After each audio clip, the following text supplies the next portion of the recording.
The universe feared humanity. They were right to fear what we were capable of. Captain Samuel Wright stood on the bridge of the UES Discovery, his eyes fixed on the stars beyond the viewscreen. The ship hummed quietly around him, the culmination of humanity's greatest technological achievement, their first true deep space vessel capable of traveling to nearby star systems. "Captain, we're receiving a transmission," said Communications Officer Olivia Jones, her voice cutting through the silence. "It's not from Earth." Samuel's heart raced. After decades of searching the cosmos, sending signals into the void, humanity had dreamed of this moment. First contact. His fingers gripped the edge of his command console. "Put it through," he ordered, his voice steady despite the adrenaline coursing through his veins. The main screen flickered, and strange symbols appeared, rapidly shifting and changing before transforming into English text. The universal translator they'd developed was actually working. "Humans of Earth," the message read. "This is the Galactic Coalition. You have been observed and assessed. Cease your expansion immediately. Return to your home system. Further exploration is forbidden." Samuel read the words twice, certain he had misunderstood. "Is this some kind of joke?" asked Daniel Reed, the ship's navigator. Maybe the translator glitched. Olivia shook her head, her fingers moving across her console. "The translation is accurate. I'm running it through different algorithms to be sure, but this is real. They're telling us to go home and stay there," said Samuel, disbelief evident in his voice. "Why would an advanced civilization that's never even met us want to contain us?" Dr. Frank Powell, the ship's scientist, leaned forward in his seat. "Fear," he said simply. "They're afraid of us." "Afraid? Of humans?" Samuel scoffed. "We've barely left our own solar system." "Maybe that's not what they're afraid of," Frank replied thoughtfully. "Maybe they're afraid of what we could become." Another message appeared on screen. "Your species has been classified as high risk. Your emotional volatility combined with your rapid technological advancement makes you unpredictable and dangerous. The Coalition has voted unanimously for containment." Olivia looked up from her station, her face pale. "Captain, I'm detecting multiple vessels approaching our position. They're moving fast, faster than anything we've ever recorded." Samuel made a quick decision. "Send a response. Tell them we come in peace, that we seek only knowledge and friendship." Message sent. Olivia confirmed after a moment. "They're still approaching." The bridge crew waited in tense silence. Finally, a reply appeared. "Your history speaks otherwise. Your species advanced from primitive flight to nuclear weapons in less than 50 years. You have fought wars over resources, ideology, and territory throughout your recorded history. Your potential is precisely why you must be contained." Samuel felt a cold realization wash over him. These aliens hadn't just discovered humanity. They had been watching them, studying them, judging them. "They're within visual range," said Daniel, his voice barely above a whisper. "On screen," Samuel ordered. The view screen shifted to show 3 enormous vessels, their design unlike anything humans had imagined. They moved with impossible grace, their hulls shimmering with energy fields that the Discovery's sensors could barely comprehend. "We're being scanned," Frank reported, studying his readouts. "Very thoroughly." Samuel straightened his uniform and addressed his crew. "Whatever happens next, remember we represent all of humanity. We need to show them they're wrong about us." He turned to Olivia. "Open a channel. I want to speak to them directly." As Olivia worked to establish communication, Samuel couldn't help but wonder, what had humanity done to earn such fear from beings they'd never met? And more importantly, how could they prove that fear unfounded? The alien ships surrounded the Discovery, their message clear. Humanity's first steps into the stars had been halted before they truly began. Dr. Catherine Bell sat in the main conference room of Earth's United Space Command headquarters. Large screens covered the walls, displaying data from the UES Discovery's encounter. Government officials, military leaders, and top scientists filled the room, their faces showing a mix of concern and curiosity. "What we know so far is limited," Catherine said, standing to address the group. "The alien coalition has established a blockade around our solar system. The Discovery was escorted back to Earth orbit, but they allowed our crew to return unharmed." Admiral Gregory Peters, head of Space Command, leaned forward. "Why are they so afraid of us? We're centuries behind their technology. We pose no threat to them." Catherine clicked a button on her remote, bringing up new information on the main screen. "According to their messages, it's not about what we are now. It's about what we might become." She displayed footage from the Discovery scanners, showing the alien ships. "These beings have been watching humanity for centuries. They've studied our wars, our rapid advancement from horse-drawn carriages to spaceflight in just a few generations." President Nicol Warren frowned. "Are they saying they've contained other species before us?" "Yes," Catherine confirmed. "The communications suggest they classify developing civilizations into risk categories. We've been labeled as extreme risk due to what they call our emotional volatility combined with intellectual capacity." "They're afraid of our feelings?" asked General Laura Martinez, sounding skeptical. Catherine nodded. "In a way. Think about human history. We've created beautiful art and made scientific breakthroughs because we feel deeply. We've also started wars and built weapons for the same reason.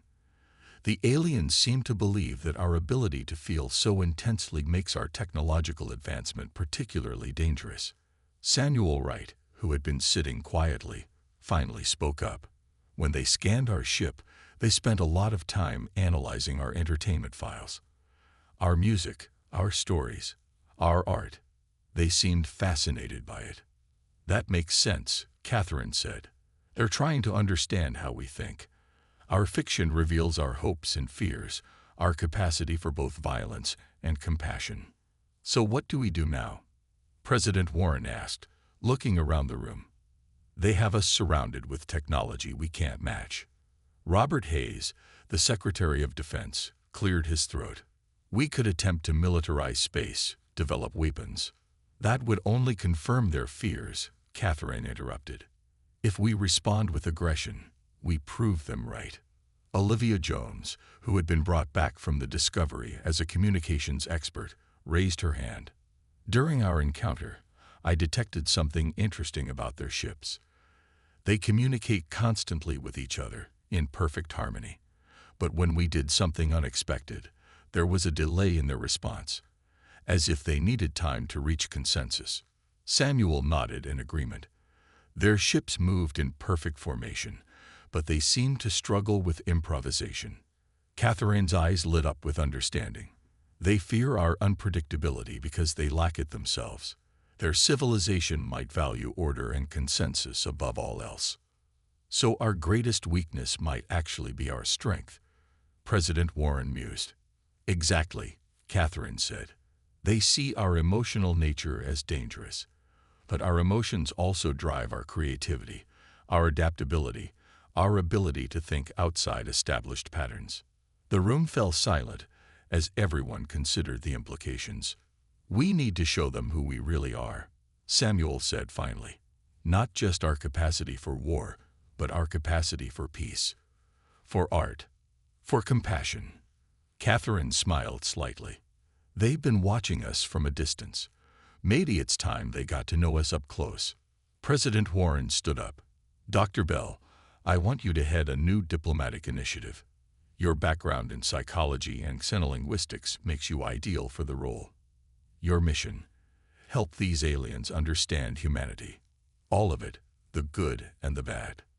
Catherine nodded, feeling the weight of this responsibility. The universe feared humanity, but maybe they just needed to understand them better. Commander Lisa Miller guided her small stealth vessel through the darkness of space, staying just beyond the orbit of Pluto. Her ship was specially designed to avoid detection, using Earth's newest technology to absorb rather than reflect scanning beams. Her mission was simple but dangerous: observe the alien blockade and gather intelligence. "Status report," she whispered, even though no one could possibly hear her through the vacuum of space. Her pilot, Eric Johnson, kept his eyes on the navigation console. "We're holding position. Cloaking systems are stable. No sign they've detected us." Lisa nodded and turned her attention to the view outside. The alien ships were massive, at least 10 times the size of Earth's largest vessels. They maintained perfect formation at key points around the solar system, creating an invisible barrier that no Earth ship could cross without detection. 17 different ship designs, Lisa noted, recording her observations. Multiple species working together. Their technology is like nothing we've ever seen. She zoomed in with the ship's powerful cameras. The alien vessels seemed to glow from within, their hulls made of materials that shifted colors slightly as they moved. Some were angular and geometric, while others had organic, flowing shapes. "Look at their patrol patterns," Eric said, pointing to the tactical display. "They're so regular. I've been tracking them for 6 hours, and they haven't deviated from their paths by even a kilometer." Lisa studied the display and nodded. "You're right. It's like they're following a script. No random movements, no improvisation." She opened a secure channel back to Earth Command. "This is Eagle Eye to home base. Do you read me?" After a brief delay, Admiral William Carter's voice came through. "We read you, Eagle Eye. What have you found?" "The blockade is impressive, sir. 17 different vessel types, all with technology far beyond ours. They outnumber and outgun us by orders of magnitude." She paused, gathering her thoughts. "But I've noticed something interesting. Their patrol patterns are completely predictable. They haven't changed course or speed since we arrived. It's as if they've programmed their movements and just let them run." "Any weaknesses?" William asked, his voice hopeful. "Their coordination is perfect, but rigid. When one of the smaller Earth observation satellites passed nearby, it took them nearly 3 minutes to adjust their pattern. It's like they need to check with each other before making even small changes." "So they're not good at adapting quickly," William said thoughtfully. "Exactly, sir.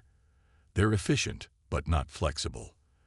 They respond to changes slowly, almost as if they've never had to adapt rapidly to new situations. Because they've never faced an adversary that forced them to," William replied. Lisa continued watching as one of the alien ships turned slowly, its lights pulsing in a rhythmic pattern. "There's something else, sir. They seem to communicate constantly with each other. Not just data, but something more complex. The energy patterns suggest some kind of shared consciousness." "Dr. Bell's team will want to hear about this," William said. "Can you get closer? See if you can intercept any of these communications." Lisa exchanged a look with Eric, who nodded cautiously. "We'll try, sir, but we'll have to move slowly. If they detect us." "Understood. Take all necessary precautions.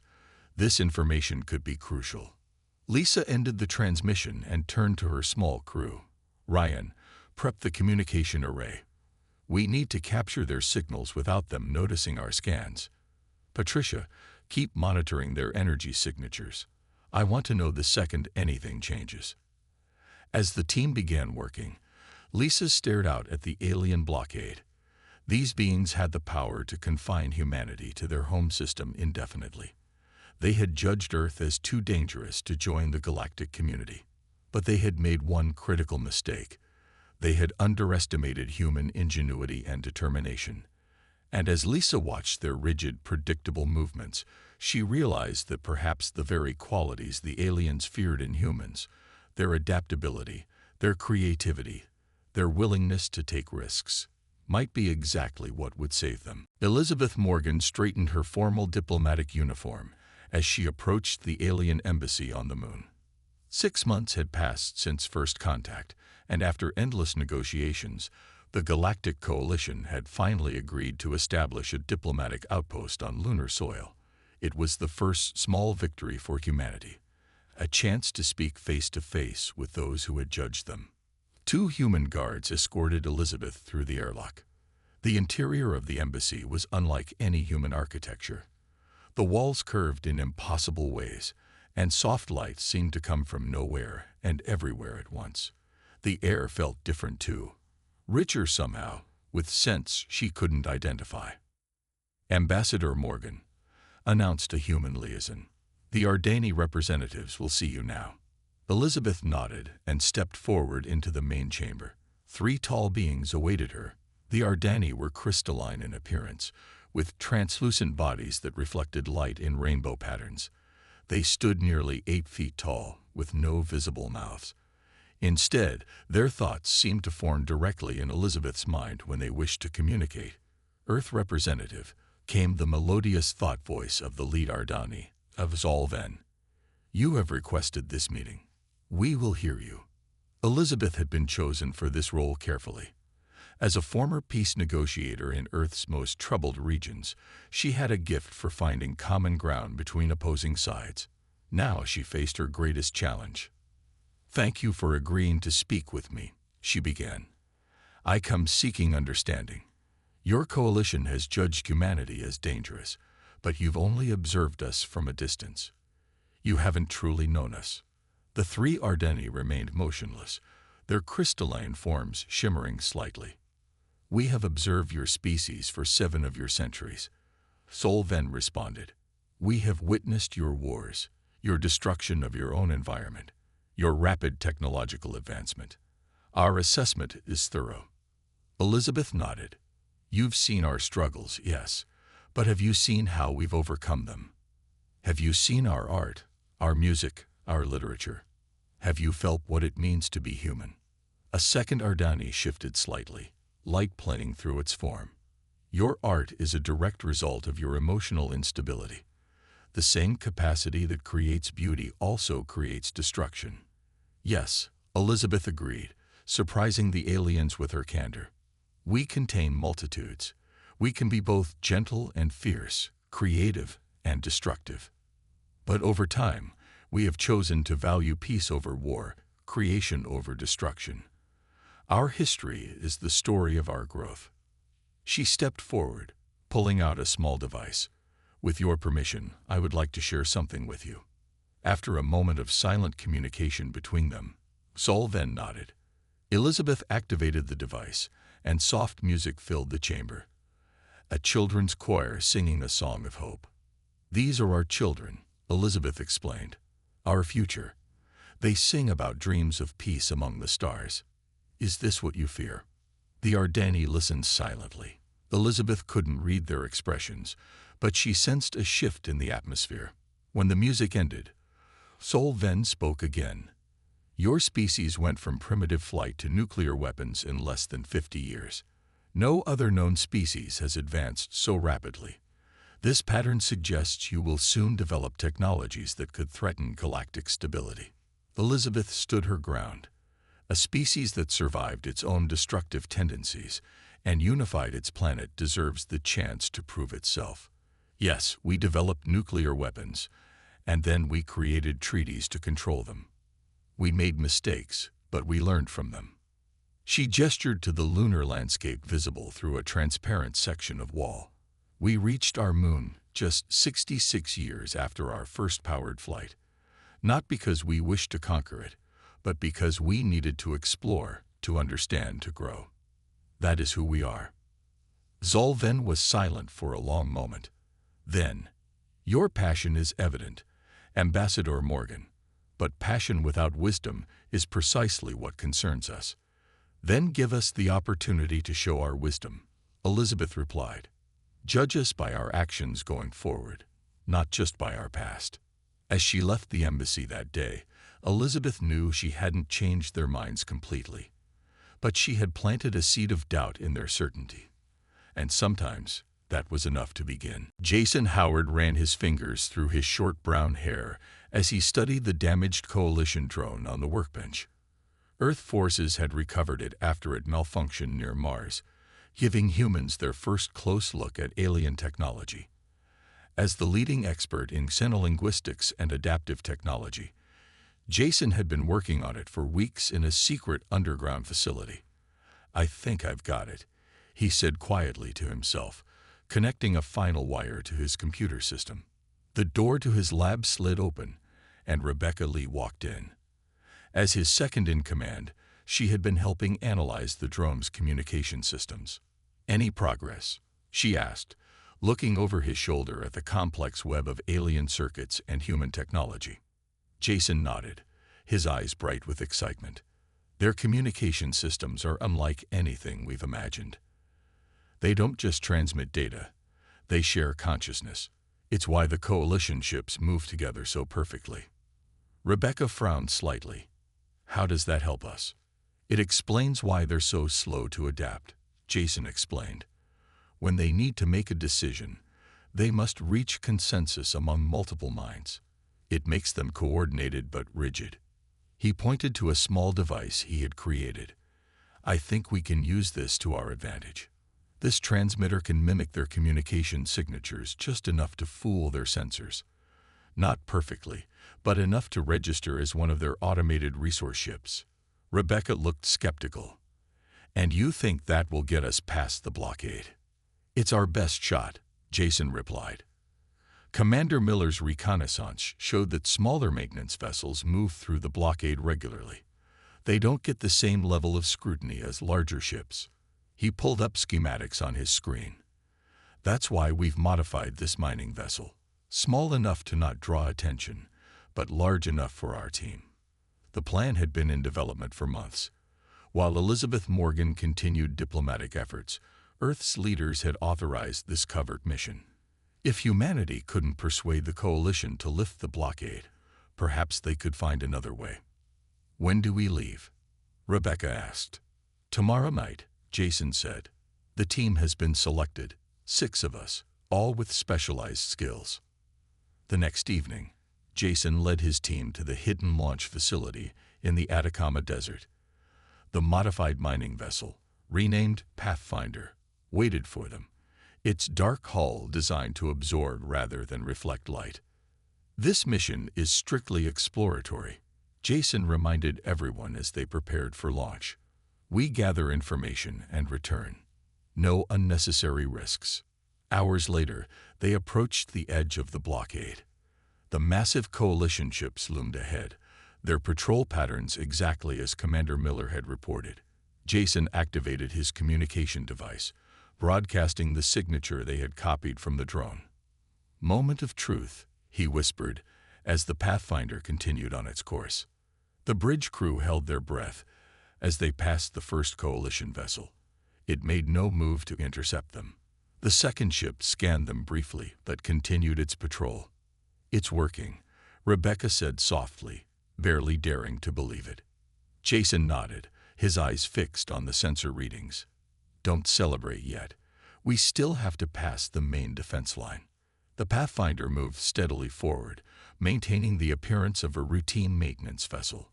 When the final coalition ship came into view, larger than the others, glowing with powerful energy fields, Jason tensed. "They're scanning us," reported Carlos, their sensor specialist. "More thoroughly this time." Jason adjusted the transmitter, strengthening the false signature. "Hold course. Don't change speed." Seconds stretched into minutes as they approached the massive vessel. Then, remarkably, it moved aside slightly, creating a gap in the blockade. "They're letting us through," Rebecca said in amazement. Jason released the breath he had been holding. "We did it. We're through." As the Pathfinder passed beyond the blockade, the crew exchanged looks of wonder and triumph. They were the first humans to officially leave the Sol system since the restrictions had been imposed. "Where to now?" Rebecca asked. Jason looked ahead at the vast expanse of unexplored space. "Now we find out why they're really so afraid of us." Jason stood at the viewport of the Pathfinder, staring at the incredible sight before him. After 3 weeks of careful travel beyond the blockade, they had discovered something unexpected. A massive space station orbiting a distant neutron star. The station was clearly not Coalition design. It had a rougher, more improvised appearance, with sections that seemed to have been added over time. "What do you think it is?" Rebecca asked, joining him at the window. "I'm not sure," Jason replied, "but it's definitely not Coalition technology. The design is too creative." Carlos called from his sensor station. I'm detecting life signs. Hundreds of them. Multiple species, from what I can tell. Jason made a decision. Let's try to make contact. Broadcast a simple greeting on all frequencies. Minutes later, they received a response, a video transmission showing a being unlike any they had seen before. It had 6 limbs and golden-colored skin that seemed to shimmer with a metallic quality. Its large eyes blinked horizontally as it examined the humans on the screen. "You are not Coalition," the being said in a melodic voice, speaking through what must have been its own translation device. "Yet you travel freely. How is this possible?" Jason stepped forward. "We are humans, from Earth. We found a way past the blockade." The being's eyes widened. "Another contained species. We had heard rumors of a new addition to the Coalition's list of dangerous races. You must come aboard. Quickly, before patrols detect you." Following the being's instructions, the Pathfinder docked with the station. Jason led a small team aboard, where they were greeted by a surprising sight. A vast community of different alien species living and working together. "Welcome to Haven," said their contact, who introduced himself as Kurtal. "We are the Vexari. This station is home to refugees from many contained worlds." As Kurtal led them through the station, Jason and his team saw aliens of all shapes and sizes. Some floated in special liquid environments. Others walked on multiple legs or moved by hovering above the floor. Despite their differences, they all worked together with obvious purpose. "How many species are here?" Rebecca asked in amazement. 17 contained civilizations have representatives here," Kurtal explained. "Some have been imprisoned in their home systems for thousands of years." In a large central chamber, Kurtal introduced the humans to leaders from other species. Each had a similar story. Their civilizations had been judged dangerous by the Coalition and confined to their home systems. The Vexari were contained over 1,000 years ago. Kurtal explained. "Our crime? We built too well. We created technologies that the Coalition could not understand or control." "They feared what you might build," Jason said, understanding dawning. Kurtal's metallic skin rippled in what seemed to be agreement. "Precisely. The Coalition values stability above all else. Any species with the potential to disrupt their established order is deemed a threat." Another alien stepped forward, a small, delicate being with 4 arms and pale blue skin. "My people, the Nereid, were contained because we questioned too much. Our philosophy challenged their beliefs." Jason looked around the room, seeing aliens of all kinds working together. "How did you all escape your blockades?" "We didn't, not completely," Kurtal said. "A few individuals from each species found ways to slip through. We built this haven together, hidden from Coalition sensors by the radiation from the neutron star." "And what do you do here?" Rebecca asked. Kurtal led them to another chamber where various aliens worked at complex equipment. "We create. We build. We prepare." "For what?" Jason asked. "For freedom," Kurtal replied simply. "We believe all sentient beings deserve the right to develop according to their own nature.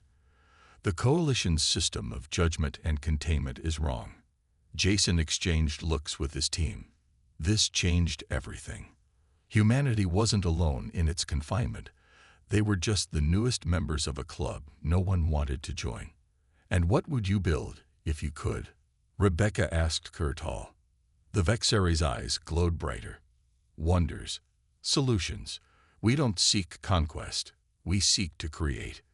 Jason felt a surge of hope. "I think Earth would be very interested in an alliance with Haven." Kurtal's skin shimmered with excitement.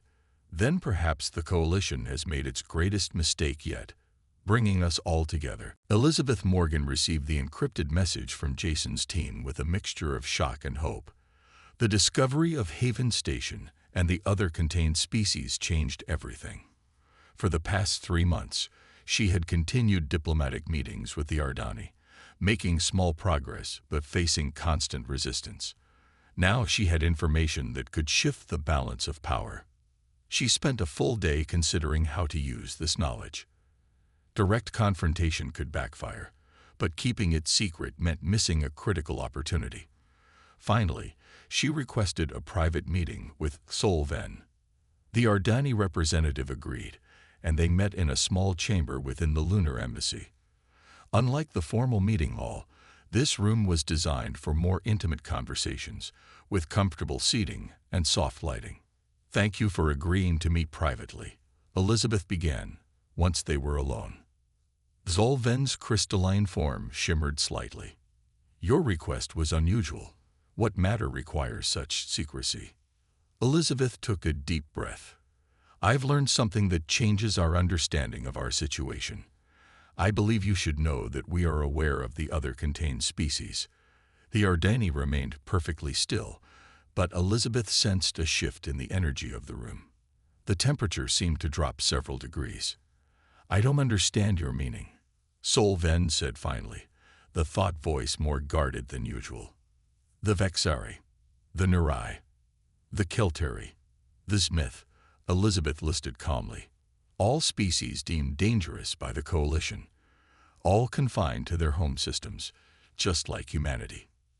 Zolven's crystalline body flickered with internal light, a sign of agitation Elizabeth had learned to recognize. "How did you obtain this information?" the Ardani asked. Elizabeth maintained a calm demeanor. "That's not important right now. What matters is what this reveals about the Coalition's true purpose." She stood and walked toward the window, looking out at the Earth hanging in the black sky. "Your Coalition doesn't protect the galaxy from dangerous species. You suppress any civilization that might one day challenge your authority." "We maintain order," Sol Ven responded, rising to full height. "We prevent conflicts before they begin." "You stifle growth and diversity," Elizabeth countered, turning to face the alien. "And in doing so, you've created the very thing you fear most, an alliance of species with every reason to work together against you." For the first time in their months of interaction, Elizabeth saw genuine uncertainty in the Ardani's posture. "Are you threatening the Coalition?" Sol Ven asked. Elizabeth shook her head. "No, I'm offering an alternative. The species you've contained don't want war. They want freedom to develop according to their own nature. The Vexari want to build. The Nurai want to explore ideas. Humans want to discover and connect." She approached Sol Ven, stopping just a few feet away. "What if, instead of containing us, you worked with us? What if our different perspectives could complement each other rather than threaten each other?" "The risk is too great," Sol Ven replied, but Elizabeth noted the lack of certainty in the thought voice. "Is it?" she asked. "You've been watching us for centuries. In that time, haven't you seen how humans grow through connection? How we become better when we learn from others?" Elizabeth pulled out a small device and activated it. A hologram appeared between them, showing images from Earth, children from different countries playing together, scientists from rival nations working on medical breakthroughs, artists collaborating across cultural boundaries. "This is who we are at our best," she said softly. "We don't want to fight the Coalition. We want to show you a different way forward, one where diversity is strength, not danger." Sol Ven studied the images in silence. "The Coalition Council would never agree," the Ardani said finally. "The system has stood for millennia." Elizabeth smiled slightly. "Perhaps it's time for that system to evolve. And I believe there may be members of the Council who secretly agree." She could see Sol Ven processing this, the internal lights of the crystalline body pulsing in complex patterns. "I will consider your words," Sol Ven said at last. "But the path you suggest would not be easy." "The most important paths rarely are," Elizabeth replied. "But they're worth taking." As she left the meeting, Elizabeth felt a cautious optimism. For the first time, she had seen doubt in the Ardani's certainty. And doubt was where change began. 6 months had passed since Elizabeth's private meeting with Sol Ven. In that time, much had changed. Jason's team had made multiple trips beyond the blockade, strengthening connections with Haven Station. Scientists from Earth had begun working secretly with the Vexari and other species, sharing knowledge and developing new technologies. Meanwhile, Elizabeth had continued diplomatic efforts, slowly building trust with certain members of the coalition. Today marked the one-year anniversary of first contact, and Earth had prepared something special. On a newly constructed platform in orbit around the moon, representatives from the coalition gathered to witness what humans were calling a demonstration. Admiral Samuel Wright stood beside Elizabeth Morgan at the center of the platform. Behind them were delegates from 15 formerly contained species, brought to Earth through a complex network of covert operations. The gathering represented the greatest assembly of dangerous species in the history of the galaxy. "Welcome," Samuel began, addressing the coalition representatives. "1 year ago, you came to our world and told us we were too dangerous to join the galactic community. Today, we want to show you what that judgment has led to." The coalition delegates, including Sol Ven and representatives from 6 other major species, watched with various expressions of concern and curiosity. Samuel continued, "You feared our capacity for destruction, but you fail to understand that the same ingenuity, the same passion that makes us capable of violence, also makes us capable of this." He nodded to Catherine Bell, who stood nearby with a small device in her hands. She activated it, and for a moment, nothing seemed to happen. Then, the coalition representatives noticed something strange. The communications from their ships had stopped. "What is happening?" demanded one of the coalition leaders, a tall insect-like being. "We've created a field that temporarily neutralizes your blockade technology," Elizabeth explained calmly. "Your ships are unharmed. Your people are safe. But for the moment, your control over our system, and the systems of all contained species, has been suspended." The coalition delegates looked at each other in alarm. Some began to back away, while others reached for communication devices that no longer functioned. "You see," Samuel said, "we could have used this technology to attack your blockade completely. We could have destroyed your ships or disabled them permanently. That's what you expected from us, isn't it? That's what you feared." Instead, Elizabeth stepped forward. "We offer partnership." She gestured to the diverse assembly behind her. "These beings have been contained by your coalition for centuries or even millennia, each developed in isolation, creating unique technologies, philosophies, and cultures. Now, for the first time, we've brought them together." Catherine deactivated the device, restoring communications.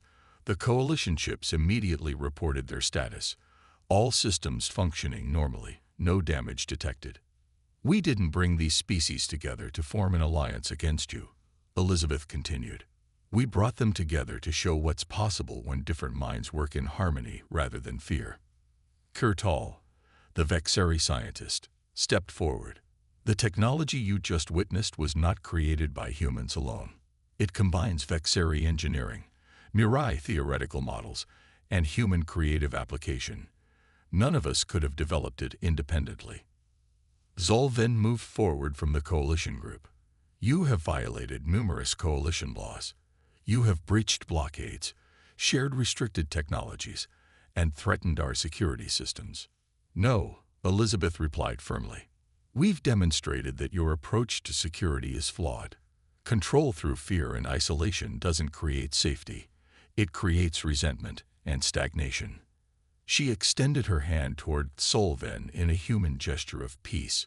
"We're offering you a choice. Continue trying to contain species that will inevitably find ways around your blockades, or work with us to create a new kind of galactic community, one built on mutual respect and shared growth." For a long moment, the platform was silent. Then, slowly, Zolven extended a crystalline appendage toward Elizabeth's hand. "The Council will need to discuss this," the Ardeni said, "but I believe they will listen now." Samuel looked out at the Earth below them, blue and peaceful against the blackness of space. The universe had feared humanity, had feared all these species for their potential. Now, perhaps, that potential would finally have the chance to bloom among the stars. The blockade was lifted within a week. The age of exploration had truly begun.